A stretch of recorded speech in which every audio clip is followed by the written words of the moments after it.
wrestling show in Toronto about February 2017. It was at a notoriously dingy, disgusting rock club called Lee's Palace in downtown Toronto. It was a Kaiju Big Battle show. It was one of those wrestling shows where there was wrestling and there were bands. So they booked a couple of bands. So we got in. There was a punk rock band playing just before the wrestling happened, and everyone was just kind of enjoying the music. No one was really paying too much attention. Then the wrestling happened. It was a great show. Kikasaro was there. Space Monkey was there.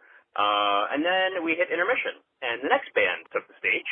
I can only describe them as, I guess, a juggalo rap band. Bunch of guys in cargo shorts, no shirts, and clown makeup, and they were rapping about a murder and such not. And there was a young woman on stage with them in also juggalo clown makeup. She kind of looked like a cheerleader Harley Quinn. And during the first song, she was kind of dancing along with them. Second song, this young lady started to strip.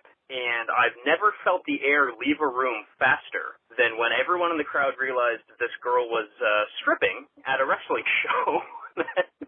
Nobody was ready for that. So it was very awkward. Everyone was very uncomfortable as we watched this topless girl dance to a juggalo rap group for about 10-15 minutes until the wrestling happened again. Ah, yes. The day I went to a wrestling show and a strip club broke out. I think the worst part is that it happened in between. Like, it wasn't the wrestling show, and then if you'd like to stay, you could watch this person strip, which you may or may not be into. And I get it, too. I mean, I don't really like strip clubs, but I've been to a couple. So I wouldn't be like, gross, a strip club. But you definitely have your guard up when you're not trying to be at a strip club. More specifically, you're trying to be at a wrestling show, the thing you love. And I've been at these shows before, too, where they promote the different things, but the big sell is the wrestling show. And even if there's big musicians or big dancers or big headliners that aren't wrestlers, those artists don't necessarily get the respect that they would if they were at their own kind of show. And I understand the idea as a promoter to want to promote this big kind of sideshow exhibition where it has a little bit of everything. But I truly feel that at heart, everyone just kind of wants to see the wrestling, and the other stuff is just kind of there. Like, you'll tolerate it, but you just want to watch the wrestling. And it's one thing if it's a comedian or a band, and it's another thing if it's adult entertainment.